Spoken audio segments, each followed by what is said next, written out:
Hi friends, good morning. Welcome back to Radhika Kalyan channel. ఎలా ఉన్నారు? అందరూ బాగున్నారు కదండి. సో మన జూన్ ట్రిప్ అయితే అయిపోయింది. మీ అందరికీ తెలిసింది, ఆల్రెడీ వ్లాగ్స్ రిలీజ్ చేసేసాను. లైక్ కేదార్నాథ్, బద్రీనాథ్, హరిద్వార్ ట్రిప్స్ అయితే. ఇంకొచ్చేసి ఇప్పుడు జూలై నెలలో అయితే మళ్ళీ సేమ్ శివయ్య ఎక్కడికంటే గోకర్ణ, మురుడేశ్వర్, ఆ శ్రీకృష్ణ పరమాత్ముడు ఉంటున్న ఉడిపికి అయితే బయలుదేరుతున్నాం ఇప్పుడు. సో ఈ ట్రిప్ వచ్చేసి ఫ్యామిలీతో వెళ్తున్నాను అనమాట నేను. సో నేనైతే త్వరలో మన ఆలయ చరిత్రతోటి, ఆలయ విశేషాలతోటి త్వరలో మీ ముందుకి మంచి వ్లాగ్స్తో రాబోతున్నాను. ఇంకా మన జర్నీ అయితే ఇప్పుడు స్టార్ట్ అవబోతుంది. ఫస్ట్ అయితే గోకర్ణ నుంచి మురుడేశ్వర్ నుంచి ఉడిపి నా ప్రయాణం ఉండబోతుంది.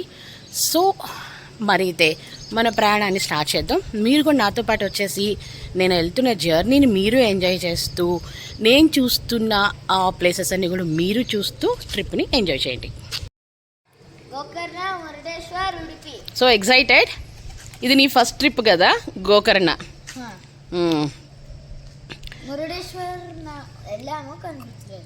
చిన్నప్పుడు వెళ్ళాము కొంచెం. సో ఇప్పుడు నీ గోకర్ణ అయితే ఫస్ట్ ట్రిప్. నేను అక్కడికి వెళ్ళి ఫస్ట్ చేసేది ఏంటంటే పైకి వెళ్ళి స్విమ్మింగ్ పూల్ ఎంత పెద్దగా ఉందో చూసుకుంటా. గోగల్స్ బ్యాగ్లో ఉన్నాయి, స్విమ్మింగ్ సూట్ లోపల ఉంది. ఏ నీ బ్యాగ్ ఎదురా? ఏ సూపర్ ఉంది. ఎక్కడి నుంచి? దుబాయ్. ఎవరు పంపారు? డాడీ. చలో సరే అక్కడికి వెళ్దాం పద. కార్ తీసుకొని వస్తారు మామ అక్కడికి వెళ్దాం పద. దా అట్లా వద్దు, నువ్వు 4-వీలర్లో నడిపించుకుంటూ వెళ్ళిపో. మీ అందరూ ఒకసారి మా అపార్ట్మెంట్స్ చూడలేదు కదా, జస్ట్ ఈ మా అపార్ట్మెంట్స్, ఇదంతా మా అపార్ట్మెంట్స్. అమ్మ తెలుసు, పొద్దున్న చూస్తే బిల్డింగ్ మొత్తం ప్రతి ఫ్లోర్ లో అట్లీస్ట్ 2 పీజెస్ ఉంటాయి. వచ్చేస్తుంది మా darling. Get set, ready to go. So ఫైనల్గా అయితే గోకర్ణకి స్టార్ట్ అయిపోయాం. Gokarna, Murudeshwar and Udupi actual plan. First అయితే మేము డైరెక్ట్గా గోకర్ణ వెళ్ళిపోతున్నాము. బెంగళూరు టు గోకర్ణ వచ్చేసి 500 కిలోమీటర్స్ ఉంది.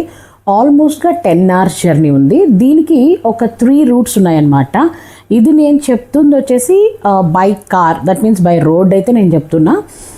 లేదు ట్రైన్ అంటే నాకు పర్టికులర్గా డీటెయిల్స్ అయితే కరెక్ట్గా తెలియవు. సో నేను దాని గురించి అయితే ఎక్కడ ఏమీ మెన్షన్ చేయటం లేదు, ట్రైన్ డీటెయిల్స్ అవి అయితే కనుక. సో ఆన్ ద వేలో స్టార్ట్ అయిన తర్వాత అయితే కొంత దూరం ప్రయాణించిన తర్వాత అయితే మేము A to B అంటే అడియార్ ఆనంద్ భవన్ దగ్గర బ్రేక్ఫాస్ట్ కాపుకున్నమాట. నేను ఎప్పుడు చెప్తాను, ఇంత జర్నీ చేసి టైర్డ్ అయిపోయినప్పుడు ఏంటంటే మనం ఆపుకుండే ప్లేస్ ఏంటంటే కొంచెం మనకి రిలాక్సేషన్ ఇచ్చేటట్టు ఉండాలన్నమాట. అంటే ప్రశాంతంగా కార్ పార్కింగ్ చేసుకొని హాయిగా కూర్చొని కొంచెం మంచిగా ఉండే ప్లేస్లో అయితే నేను ఎప్పుడు బ్రేక్ఫాస్ట్ కోసం ప్రిఫర్ చేస్తాను. సో అడియార్ ఆనంద్ భవన్ అయితే చాలా బాగుంది. ఇంకా బ్రేక్ఫాస్ట్ చేసిన తర్వాత పక్కనే బాస్కిన్ రాబిన్స్ చూసింది ప్రియ. ఆబ్వియస్లీ ఇంకా ఐస్ క్రీమ్ చూసిన తర్వాత ఎవరు వదులుతారు చెప్పండి, అండ్ దట్టు పిల్లలతో. నాకైతే ఈ పీఠం అస్సలు ఇష్టం లేదు. రీజన్ ఏంటి అంటే ఆల్రెడీ వర్షాలు పడుతున్నాయి అనమాట, జలుబు వస్తుందనే భయం నాకుండే. అది మాత్రం సస్సే మీరా నువ్వు అక్కడ ఇప్పిస్తేనే నేను కారు ఎక్కుతానట్లు ఉంది. ఎందుకు వచ్చిన గోల్లే అని చెప్పేసేసి ఇంకా సరే దానికి ఏది కావాలంటే అది ఒక ఐస్ క్రీమ్ ఇప్పించేసేసి ఇంకా అక్కడి నుంచి అయితే బయలుదేరదాం పద తల్లి అని చెప్పి ఇంకైతే మా ప్రయాణం మళ్ళీ స్టార్ట్ చేసాం. యాక్చువల్గా ఈ ట్రిప్ నేను ఆలోచిస్తూ ఉన్నానమాట. అంటే తమిళనాడు వెళ్దామా లేకపోతే ఇటు వెళ్దామా అని చెప్పేసి. ఈ ట్రిప్ ఏంటంటే మమ్మీ వాళ్ళు ప్లాన్ చేసుకున్నారు. వాళ్ళు 3 years నుంచి ప్లాన్ చేసుకొని పోస్ట్పోన్ చేస్తూ ఉన్నారు. అందుకని చెప్పేసి ఇంక ఇప్పుడు వాళ్ళు కన్ఫర్మ్ చేసుకున్నారు కాబట్టి సరే వాళ్ళతో పాటు కలిసి వెళ్దాంలే అని చెప్పి నేను కూడా ఈ ప్లాన్కి ఓకే చేసుకున్నాను. అండ్ ఈ ట్రిప్ అంటే మేము ఇదివరకు వచ్చినాము ఈ ప్లేసెస్కి. అంటే నేను, మా హస్బెండ్, మా పాపతో ఆల్మోస్ట్ 8 to 9 years బ్యాక్ వచ్చినాం అనమాట. ఇక్కడ అంటే మనం స్టార్ట్ అయిన ఒక 250 kilometers అంత హైవే ఎక్సలెంట్గా ఉందన్నమాట. ఎటు చూసిన పచ్చదనము, గ్రీనరీ అల్టిమేట్గా ఉంది ప్లేస్ అయితే మాత్రం. ఆన్ ద వే కూడా మీరు మధ్య మధ్యలో ఆపుకుంటూ చక్కగా ప్రకృతిని ఆస్వాదిస్తూ మంచి మంచి పిక్స్ తీసుకుంటూ వెళ్ళొచ్చు. యాక్చువల్గా ఈ టైం కరెక్ట్ కాదని అందరూ చెప్పారు, ఎందుకంటే హెవీ రైనీ సీజన్ అనమాట. ఇంకా వాళ్ళకి ఇప్పుడే కుదిరింది, ఇంకా మా చిన్న తమ్ముడు తీసుకెళ్తానన్నాడనే ఉద్దేశంతో వాళ్ళు స్టార్ట్ అయ్యారు. హెవీ రైన్ అనమాట. నేను స్టార్ట్ అయ్యే రోజు చూస్తే మాకు మళ్ళీ రిటర్న్ వచ్చే వరకు కూడా మాకు కంప్లీట్గా వెదర్ అయితే హెవీ రైన్ అయితే చూపిస్తుంది. సమ్ ప్లేసెస్ ఫ్లడ్స్ కూడా చూపించింది, కానీ అంత సీన్ లేదు, ఎందుకంటే నేను ఎక్కడికెక్కడ హోటల్ వాళ్ళతో ఎంక్వైరీ చేసుకుంటూ ఉన్నాను అనమాట. కానీ హెవీ రైన్ అయితే ఉంది, మాకు రైన్ అయితే ఆల్మోస్ట్ జర్నీలో ఉంది. అండ్ అక్కడక్కడ ఆగినప్పుడు మాత్రం వెదర్ అయితే అల్టిమేట్గా ఉంది. కారులో మీరు ఏసీ వేసుకొని వెళ్ళాల్సిన అవసరమే లేకుండా ఉంది. యాక్చువల్లీ నాకున్న అలవాటు ఏంటి అంటే, ఇప్పుడు నేను ఒక ప్లేస్ చెప్పాను అంటే ఏదో బస్ ఎక్కామా దిగామా ఓన్లీ ఆ ప్లేస్ వరకు చూపించేసామా దాని గురించి చెప్పేసామా హిస్టరీ అనేది నాకైతే ఇష్టం ఉండదు. మీరు వెళ్తున్న ప్లేస్కి ఆన్ ద వే ఎలా ఉంది, ఎక్కడెక్కడ ఆగొచ్చు, ఆ క్లైమేట్ ఎలా ఉంది, ఆ వెదర్ ఎలా ఉంది అనేది కూడా నాకైతే ఇష్టం. అంటే నా కళ్ళతో నేను చూస్తున్నాను కాబట్టి ఎంత బాగుందో అది అట్లీస్ట్ ఒక 50% నా వ్యూవర్స్కి చూపించాలని ఆశ అయితే నాకు ఉంటుంది. ఎందుకంటే ఇప్పుడు రైనీ సీజన్ కరెక్టే, కానీ బెస్ట్ టైంలో అయితే వెళ్తున్నాం. ఎందుకంటే ఆ హోటల్ వాళ్ళకి గోకర్ణ వాళ్ళకి ఫోన్ చేస్తే, మేడం బెస్ట్ టైంలో మీరు వస్తున్నారు, చాలా చాలా బాగుంటుంది. కాకపోతే ఏంటంటే మీరు బీచ్లో ఎంజాయ్ చేయాలి, బీచ్లో ఏమన్నా గేమ్స్ అంటే బీచ్ స్పోర్ట్స్ ఏమన్నా ఆడాలంటే మాత్రం కష్టము, అవి ఉండదు. Rest of all weather wise అయితే అల్టిమేట్ ఉందన్నమాట. చూస్తున్నారు కదా ప్రకృతి ఎంత అందంగా ఉందో, చూస్తున్నారు కదా గ్రీనరీ అయితే బాబాయ్ సూపర్ ఉండే. అండ్ వర్షాలు పట్టడం వల్ల ప్రతి నది పొంగి ఎంత బాగుందంటే, పొంగి అంటే ఓవర్ఫ్లో కాదండి, అంటే మంచి వాటర్ తోటి ఎక్కడ చూసినా కావేరీ మాత పరవళ్ళు తొక్కుతూ ఎంత బాగుందన్నమాట. అక్కడక్కడ ఆపుకుంటూ మేము చక్కగా మంచిగా కాఫీ తాగుతూ మేమైతే ఫస్ట్ గోకర్ణకు వెళ్ళిపోతున్నాం అనమాట. గోకర్ణ నుంచి రిటర్న్ మేము అన్నీ చూసుకుంటూ వద్దాం అనుకుంటున్నాము. మాటల్లోనే మేమైతే రిసార్ట్కి వచ్చేసాము. సమృద్ధి రిసార్ట్, ఇది అమ్మ వాళ్ళ రిసార్ట్ అనమాట. అంటే వాళ్ళకి ఆల్రెడీ ప్లాన్ ఉండటం వల్ల వాళ్ళు ముందుగానే బుక్ చేసేసుకున్నారు కాబట్టి నాకు ఈ రిసార్ట్లో రూమ్ దొరకలేదన్నమాట. బికాస్ మేము వెళ్ళింది వీకెండ్, సాటర్డే సండే మండే, తమ్ముడికి అప్పుడే కుదురుతుంది కాబట్టి మేము వెళ్ళింది అయితే వీకెండ్ అనమాట. సో వాళ్ళు ఆల్రెడీ రూమ్ బుక్ చేసేసుకున్నారు. నాకు ప్రియాకి ఇక్కడ రూమ్ దొరకలేదన్నమాట. సో నేను దీనికి దగ్గరలోనే వేరే రిసార్ట్ తీసుకున్నాను. ఆ డీటెయిల్స్ నేను కంటిన్యూటీ అంటే మన రిసార్ట్ దగ్గరికి వెళ్ళినప్పుడు చూస్తాను. ఇది వచ్చేసేసి సమృద్ధి, చాలా చాలా బాగుంది రిసార్ట్ అయితే, అల్టిమేట్ ఉంది. ఇది వచ్చేసి తమ్ముడు ఇంక్లూడింగ్ బ్రేక్ఫాస్ట్ అమ్మ నాన్నకి మాత్రమే చేశాడు. ఎందుకంటే నేను వస్తున్నానని తెలిసిన తర్వాత వాడు నాతో పాటు బుక్ చేసుకున్నాడంట, ఎందుకంటే నేను ఒక్కదాన్నే ఉండాల్సి వచ్చింది రూమ్లో అని చెప్పి. సో ఇదైతే ఎంటర్ అవ్వగానే చక్కగా చూడండి వినాయకుడితో వెల్కమ్ పలికారు. అండ్ ఎంత పెద్ద లాబీ ఉందో చూడండి, అల్టిమేట్గా ఉంది. ఇక్కడ మీకు వచ్చేసి నేను మీకు ఫస్ట్ చూపించిన అంతా కూడా కాటేజెస్ అనమాట. పైన కింద ఉండేది కాటేజెస్, అండ్ ఇవి వచ్చేసి రూమ్స్. బట్ ఇక్కడ రూమ్స్ తీసుకునే వాళ్ళకైతే లిఫ్ట్ లేదనమాట. ఇది డాడీ వాళ్ళ రూము. ఇది వచ్చేసేసి 2400 2600 ఇంక్లూడింగ్ బ్రేక్ఫాస్ట్ వాళ్ళిద్దరికి పడింది అనమాట. ఎందుకంటే వాళ్ళు చక్కగా అర్లీగా బుక్ చేసుకున్నారు. అండ్ తమ్ముడికి కొన్ని కార్డ్స్లో ఆఫర్స్ ఉండటం వల్ల వాడికి ఇంత తక్కువ పడింది రూము. యాక్చువల్ ప్రైస్ అయితే మీకు దాదాపుగా 4000 రూపాయలు పడుతుంది అనమాట ఇద్దరికి, ఇంక్లూడింగ్ బ్రేక్ఫాస్ట్. మేమైతే మ్యాక్సిమం ఇంక్లూడింగ్ బ్రేక్ఫాస్టే ప్రిఫర్ చేస్తాం. అండ్ ఇప్పుడు వచ్చి నా రిసార్ట్కి వచ్చేసాను. This is my one of the favourite resort. 9 years back వచ్చినప్పుడు ఇక్కడే దిగాం, నేను, మా హస్బెండ్, మా పాప, మా పెద్ద పాప. సో నేను మళ్ళీ ఇక్కడే దిగాలని దీంట్లోనే వెతుక్కున్నాను, విచ్ ఇస్ కొడలే బీచ్ రిసార్ట్. ఎంత బాగుంటుందంటే, మేము 9 years వచ్చినప్పుడు ఇవన్నీ ఏమీ లేవు, అసలు ఏమీ లేవు. ఇదంతా అసలు చూస్తే నాకు ఒక్కసారి షాక్, ఇంత డెవలప్ అయిపోయిందా, ఇంత పెద్దగా కట్టేశారా అనిపించింది. ఇదంతా నైట్ వ్యూ అనమాట. మేము వచ్చినప్పుడు ఆ బిల్డింగ్ దగ్గర జస్ట్ ఒక చిన్న రిసెప్షన్ ఉండేదన్నమాట అంతే. అండ్ నేను చూపించాను కదా స్టార్టింగ్లో కొడ్లే అని చెప్పేసేసి, అక్కడ ఒక కర్ర ఉంటుంది, అంటే మనకి పెద్ద పెద్ద బొంగులు ఉంటాయి కదా, దాని మీద జస్ట్ కొళ్ళే బీచ్ రిసార్ట్ అని రాసి ఉండేదన్నమాట. ఇప్పుడు చూస్తే అసలు స్టన్ అయిపోతున్నాను నేను, ఇంత పెద్దగా చేంజ్ చేశారా అని చెప్పేసేసి. సో నాకైతే ఇదే కావాలి అని చెప్పేసేసి నేను ఇక్కడ బుక్ చేసుకున్నాను అనమాట. సో మాది వచ్చేసేసి గ్రౌండ్ ఫ్లోర్. అండ్ నేను కూడా సడన్గా బుక్ చేసుకోవడం వల్ల నాకు రూమ్స్ ఎక్కువ అవైలబిలిటీ లేకుండా పోయిందనమాట. దానివల్ల ఏంటంటే నాకు గ్రౌండ్ ఫ్లోర్లో రూమ్ దొరికింది. లేదంటే నేను మీకు ఫస్ట్ చూపించిన బిల్డింగ్లో అయినా, ఆ పక్కన కూడా ఇంకో బిల్డింగ్ ఉంది, దాంట్లో అయినా దొరుకుండేది. నేను లాస్ట్ మూమెంట్లో ఇంకా నేను రావాలి అనే ఉద్దేశం మీద చేసుకోవడం వల్ల ఏంటంటే నాకు గ్రౌండ్ ఫ్లోర్లో రూమ్ దొరికింది. బట్ రూమ్స్ అన్నీ మీకు కేటగిరీ వైజ్ ఉంటుంది, which is deluxe, super deluxe, premium, ordinary అన్నీ ఉంటాయి అన్నమాట. నేనైతే డీలక్స్ చేసుకున్నాను. డీలక్స్ వచ్చేసి కింద వచ్చిందనమాట. ఆల్మోస్ట్ 70 స్టెప్స్ దాకా దిగాల్సి వస్తుందన్నమాట. మమ్మీ డాడీ ఇక్కడ చేసుకోకపోవడమే మంచిది, ఎందుకంటే నాన్నకి హెల్త్ పర్పస్న ఆయన స్టెప్స్ ఎక్కడం దిగటం అనేది హైలీ ఇంపాసిబుల్ అనమాట. ఇదంతా కూడా మనకి నైట్ వ్యూ రిసార్ట్, నైట్ అనమాట, నైట్ వ్యూలో రిసార్ట్ ఎంత బాగుందో చూడండి. అండ్ ఇది మా రూమ్ అనమాట. ఇలానే ఉంది, మేము లాస్ట్ టైం వచ్చినప్పుడు ఎలానే ఉందో సేమ్ యాజ్ ఇట్ ఈజ్ ఉందన్నమాట. అండ్ నాకు చాలా చాలా చాలా ఫేవరెట్ ప్లేస్ ఈ రిసార్ట్ వచ్చేసి, అందుకోసమని ఈ కొళ్ళే బీచ్ రిసార్ట్లో తీసుకున్నాను అనమాట. అండ్ నేను డీలక్స్ రూమ్ వచ్చేసేసి ఇంక్లూడింగ్ బ్రేక్ఫాస్ట్ వచ్చేసేసి 5000 పే చేసేసాను నేను. అంటే ముగ్గురికి, అంటే మా పాప కూడా పెద్ద పాపే కదా, అంటే ఆమెకి 5 years ఏబో ఎక్కడైనా మీరు పే చేయాల్సిందే. సో అందువల్ల 5000 పే చేశాను అనమాట. ముగ్గురికి బ్రేక్ఫాస్ట్ అంతా యాడ్ ఆన్ అయిపోయింది. సో ఇదంతా రూమ్ అనమాట. సో నైట్ ఆల్మోస్ట్ ఎంత అయింది, మేము వచ్చరికి 9:30, 10. Good morning, welcome back to Radhika's Kalyan channel.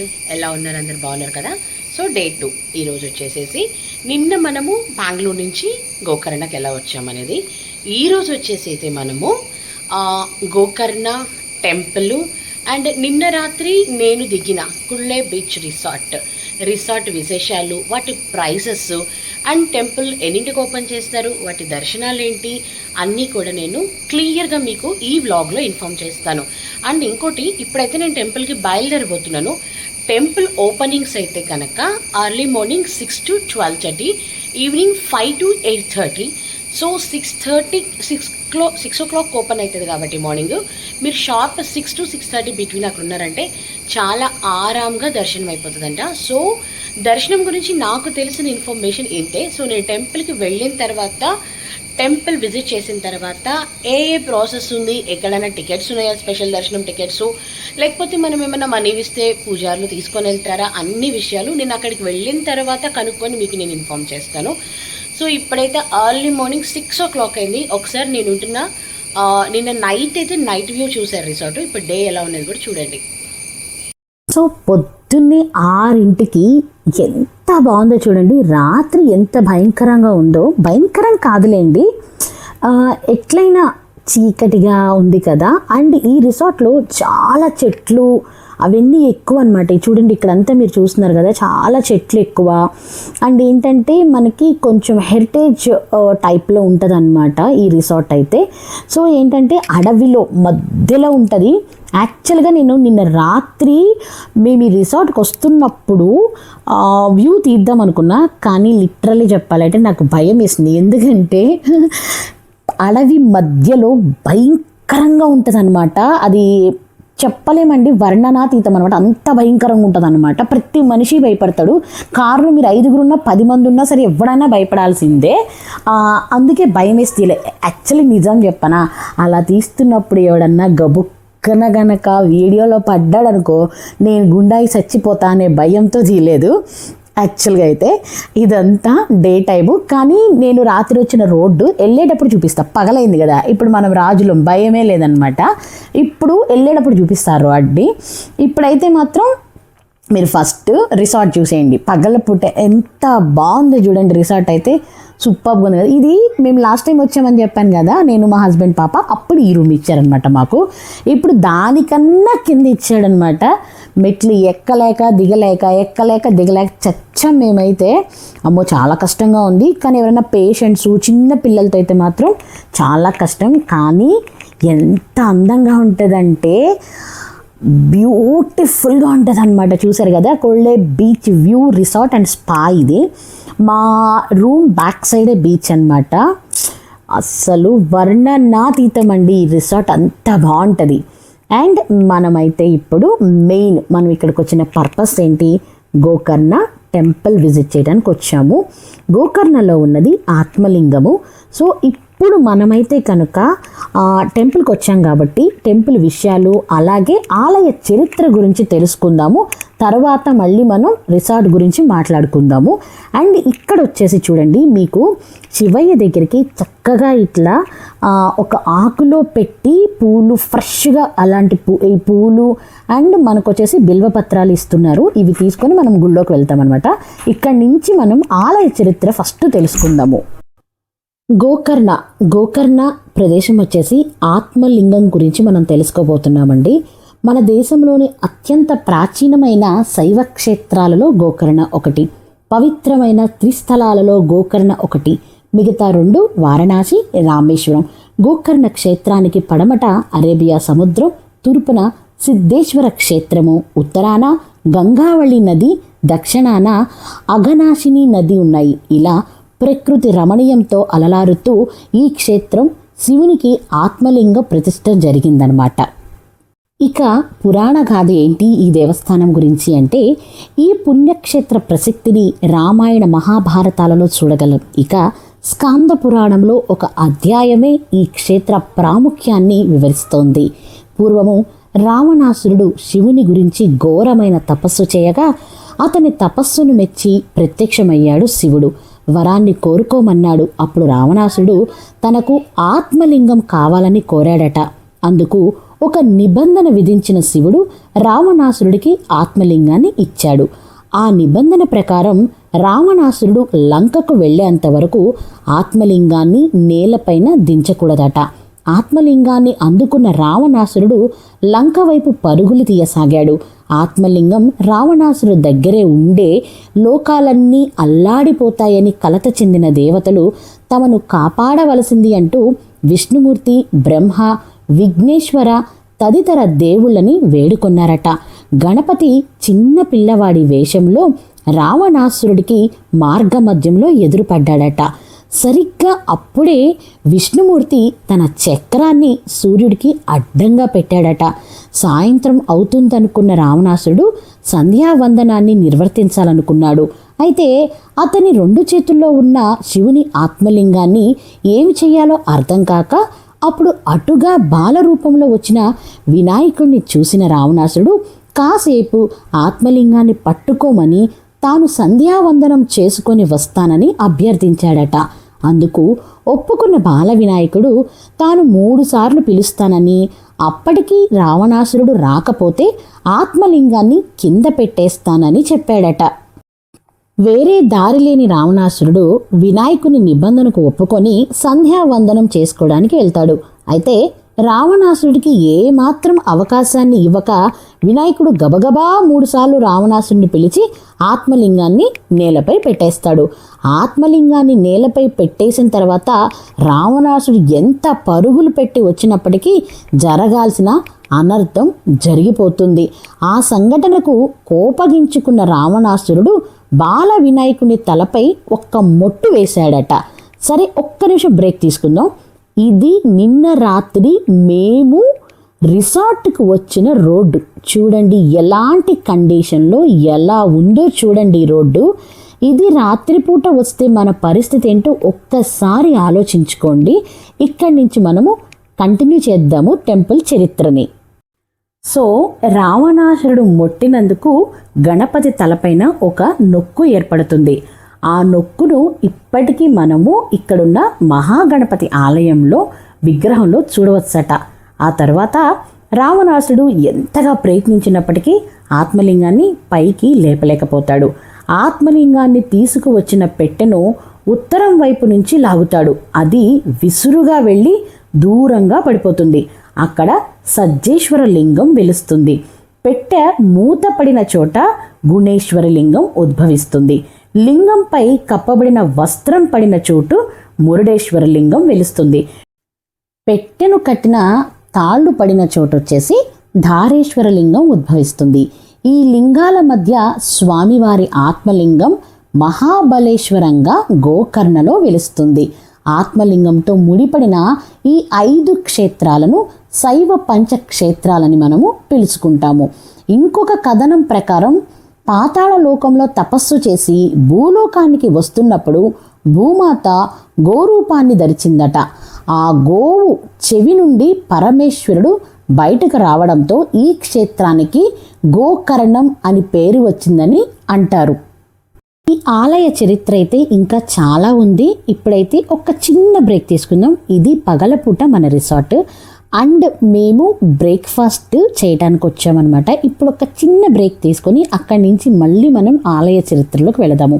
So బ్రేక్ఫాస్ట్లో మనకు వచ్చేసేసి శాండ్విచ్ ఇచ్చారు, పిజ్జా ఇచ్చారు, వడ ఇచ్చారు అండ్ సమ్ ఫ్రూట్స్ ఇచ్చారు, జ్యూసెస్ ఇచ్చారు అండ్ అక్కడి నుంచి వచ్చేసి ఇడ్లీ ఇచ్చారు అండ్ పక్కనే వచ్చేసి సాంబార్ అండ్ ఇంకేమి ఇచ్చారు, yes pav bhaji, some sprouts ఇచ్చారు, పావ్ భాజీ ఇచ్చారు, చట్నీ అండ్ పాస్తా ఇచ్చారు అండ్ సమ్ ఆఫ్ నూడిల్స్ కూడా ఇచ్చినట్టున్నారు. సో ఇవన్నీ వెజిటేరియన్ కేటగిరీలోకి ఇచ్చారు. ఐ థింక్ ఆలూ పరాటా కూడా ఇచ్చారనమాట. అండ్ రెస్ట్ ఆఫ్ థింగ్స్ వచ్చేసేసి నాన్ వెజ్ ఇచ్చారు. దాని జోలికి మనం వెళ్ళాం కాబట్టి మనకు సంబంధం లేదు దాంతో. అండ్ యాక్చువల్గా అయితే ఆలయం గురించి ఇంకా చాలా ఉంది. నేనైతే ఖచ్చితంగా మొత్తం చెప్తాను మీకు. యాక్చువల్గా చూడండి, ఇప్పుడు నేను మీతో మాట్లాడే జస్ట్ ముందు చూసారు కదా వర్షం లేదు, ఇప్పుడు చూసారా వర్షం. అసలు వర్షం అని పిలిచే టైం లేదు, అదే పడిపోతుంది అనమాట. సెకండ్కి ఒకసారి పడిపోతుంది, ఆగుతుంది, పడుతుంది, ఆగుతుంది. అక్కడ మేము తింటున్నాం కదా, ఆ వర్షం మొత్తం వచ్చి మా ప్లేట్లో అనమాట. ఇన్ మీన్ వైల్ ప్రియా నేను ఖచ్చితంగా స్విమ్మింగ్ పూల్లో ఆడుకోవాలని గోల్ చేయటం వల్ల ఏంటంటే ఒక చిన్న బ్రేక్ తీసుకున్నాను అనమాట. తీసుకొని ఒక రూమ్ చెక్అవుట్ చేసే ముందుగా ఒక 3 hours మాకు టైం ఉన్నింది. ఆ టైంలో ప్రియాని కొంచెం సేపు ఆడిపించుకున్నాను. ఆ వర్షంలోనే ఆడిందనమాట. ఎనీవే తడుస్తున్నాం కదా అని చెప్పేసి ఓకే చెప్పేశాను నేనైతే. అండ్ ఇక్కడి నుంచి మళ్ళీ మనం ఆలయ చరిత్రలోకి వెళ్ళిపోదాం పదండి. మళ్ళీ మనం ఆలయ చరిత్రలోకి వద్దాం. దక్షిణ కాశీ భూ కైలాసం అని భక్తులచే కొనియాడబడుతున్న ఈ క్షేత్ర చరిత్ర ఎంతో పురాతనమైనది. గోకర్ణలో ప్రధాన ఆలయం శ్రీ మహాబలేశ్వర ఆలయం. ఈ ఆలయంలో స్వామిని దర్శించుకునే ముందు భక్తులు కోటి తీర్థంలో స్నానం చేస్తారు. కోటి తీర్థంలో స్నానం చేస్తే సమస్త రోగాలు నయమవుతాయని ఒక ప్రతీతి. కోటి తీర్థంలో స్నానం చేసిన తర్వాత భక్తులంతా పక్కనున్న సముద్రంలో స్నానం చేస్తారు. ఆలయానికి పక్కనున్న అరేబియా సముద్రంలో స్నానం చేస్తే పూర్వజన్మ పాపాలన్నీ కూడా తొలగిపోతాయని అంటారన్నమాట. కోటి తీర్థానికి దక్షిణం వైపు అగస్త్యుల వారిచే ప్రతిష్ఠింపబడిన వరటేశ్వర లింగం ఉంటుంది. ఈ ఆలయం భక్తుల సౌకర్యార్థము 24 గంటలు కూడా తెరిచే ఉంటుందన్నమాట. పురాతనమైన ఈ ఆలయం పెద్ద గాలిగోపురంతో భక్తులని ఆహ్వానిస్తుంది. ఈ లింగం కింద వైపున కాస్త వెడల్పుగా పైన సన్నగా కనపడుతూ ఉంటుంది. రావణాసురుడు ఈ శివలింగాన్ని పైకి లాగడానికి ప్రయత్నం చేయటం వల్ల లింగం పై భాగాన సన్నగా ఉంది అంటారు. పైకి ఉంటే ఒక రంధ్రంలో వేలును ఉంచినప్పుడు కిందనున్న లింగం వేలుకు తగులుతుంది. భక్తులు శివలింగం చుట్టూ కూర్చొని పూజలు ఇలానే నిర్వర్తిస్తారు. ఈ శివ పూజ నిర్వర్తించడానికి ఒక భక్తునికి ₹1 చొప్పున రుసుము వాళ్ళు వసూలు చేస్తారంతే. అయితే మహామంగళ హారతులు ఇచ్చే సమయంలో గర్భగృహంలోనికి భక్తులను అనుమతించరు. ఇక్కడ 12 సంవత్సరాలకు ఒకసారి ఒక విశేషమైన కార్యక్రమం జరుగుతుంది. అప్పుడు శివలింగాన్ని బయటకు తీస్తారు. నిజస్వరూప లింగానికి పూజలు జరుగుతాయి. ఈ పుష్కర ఉత్సవాలకు దేశ విదేశాల నుండి లక్షల్లో భక్తులు వస్తారట ఇక్కడికి. ఈ కార్యక్రమం ఈ సంవత్సరం జరగాల్సి ఉంది, కానీ ఇక ప్రతి సంవత్సరం మహాశివరాత్రి ఉత్సవాలు 7 రోజుల పాటు ఘనంగా జరుగుతాయి. ఈ సందర్భంగా రథోత్సవం జరుగుతుంది. ఈ ఆలయంలో మధ్యాహ్నం 12:30 నుండి రాత్రి 8:30 వరకు మంగళహారతులు పూజలు జరుగుతూనే ఉంటాయి. ఆలయంలోకి ప్రవేశించే పురుషులైతే చొక్కాలను విడిచి భుజాలపై కండువాలతో స్వామివారి దర్శనం చేసుకోవాల్సి ఉంటుంది. ఇక్కడ అమ్మవారు తామ్రగౌరి ఆలయంలో ఉంటారు. మహాబలేశ్వర ఆలయ ప్రాంగణంలో ఉత్తరం వైపున ఈ ఆలయం ఉంది. ఈమె మహాబలేశ్వరుని పత్ని. ఈమె బ్రహ్మదేవుడి కుడి చేతి నుండి ఉద్భవించిందని చెప్తారు. ఈ దేవి తపస్సు చేసి రుద్రాన్ని వివాహం చేసుకుంది. ఈ ఆలయంలో ఉదయం 6 గంటల నుంచి మధ్యాహ్నం 12:30 వరకు, సాయంత్రం 5 గంటల నుంచి రాత్రి 8:30 వరకు తెరిచే ఉంటుంది. అంటే శివుని పక్కన ఉండేది ఎవరండి? పార్వతీమాత. సో ఖచ్చితంగా ఈ ఆలయానికి వెళ్ళిన వాళ్ళైతే పార్వతీమాతను దర్శించుకోకుండా రావద్దు. నేను కూడా దర్శనం చేసుకున్నాను. శివయ్యను దర్శనం చేసుకున్నప్పుడు పార్వతీమాతను కూడా దర్శనం చేసుకొని ఇది ఆలయ విశేషము మరియు చరిత్ర. అండ్ మనం గోకర్ణలో చూడాల్సిన ఇంకొన్ని ప్లేసెస్ ఏంటి అంటే ఓం బీచ్, మహాబలేశ్వర టెంపుల్ అంటే మనం చూసిన టెంపుల్ అన్నమాట. తర్వాత ప్యారడైజ్ బీచ్ ఉంది, కొళ్ళే బీచ్ ఉంది, అంటే మనం రిసార్ట్ తీసుకున్నాం కదా ఆ ప్లేస్ని కొళ్ళే బీచ్ అంటారు. అండ్ అక్కడి నుంచి వచ్చేసేసి మనకి వాటర్ స్పోర్ట్స్ చేయడానికి గోకర్ణలో మంచి ప్లేస్ అండ్ గోకర్ణ బీచ్ ఉంది. అండ్ మోర్ ఓవర్ వచ్చేసేసి యానా కేవ్స్ కూడా దగ్గరలో ఉన్నాయి. వీలైతే వెళ్ళండి Yana caves. And half moon beach ఉందన్నమాట అక్కడ. అండ్ మిజేరా ఫోర్ట్ కూడా ఉందన్నమాట దగ్గరలో, అది కూడా ప్లాన్ చేసుకోండి. అండ్ బీచ్ ట్రెక్కింగ్ ఉంది ఇక్కడ. కానీ మేము వెళ్ళినప్పుడైతే ఇవన్నీ ఏమీ కుదరలేదు. రీజన్ ఏంటి అంటే మేము వెళ్ళింది హెవీ రైనీ సీజన్లో వెళ్ళాం కాబట్టి. మెయిన్గా ఇక్కడ మహాబలేశ్వర టెంపుల్ అండ్ ఇంకొచ్చేసి బీచెస్ ఎక్కువ ఉన్నాయి. సో మీరు ఇది సమ్మర్లో ప్లాన్ చేసుకున్నా లేదా సెప్టెంబర్ నుంచి ప్లాన్ చేసుకున్నా మీరు ఇవన్నీ కూడా చక్కగా విజిట్ చేయొచ్చు. ఫైనల్లీ గోకర్ణ దర్శనం అంతా అయిపోయి అంతా కూడా చాలా చాలా బాగా అయింది ట్రిప్ అయితే. సో ఇంకా గోకర్ణకి బాయ్ బాయ్ చెప్పేసి మన కుడ్లే బీచ్ రిసార్ట్కి బాయ్ బాయ్ చెప్పేసి ఇప్పుడు మనం మురుడేశ్వర్ వెళ్తున్నాము. మురుడేశ్వర్ స్టే అయితే లేదు, బట్ దర్శనం చేసుకొని అక్కడి నుంచి మేము వచ్చేసి ఉడిపి వెళ్తాము. ఉడిపి అయితే స్టే ఉంది. సో ఇంకా ఈ ట్రిప్ విషయాలన్నీ ఈ ఫస్ట్ వ్లాగ్లో రిలీజ్ చేసి మన ఏమంటారు మురుడేశ్వర్ ట్రిప్ సపరేట్గా, వీలైతే ఉడిపిది సపరేట్గా చేస్తాను. So bye. ఈ నా వ్లాగ్ నచ్చినట్లయితే మీకు లైక్ చేయండి, షేర్ చేయండి, మంచి కామెంట్స్ పెట్టండి, సబ్స్క్రైబ్ చేసుకోవడం మర్చిపోవద్దు. బాయ్.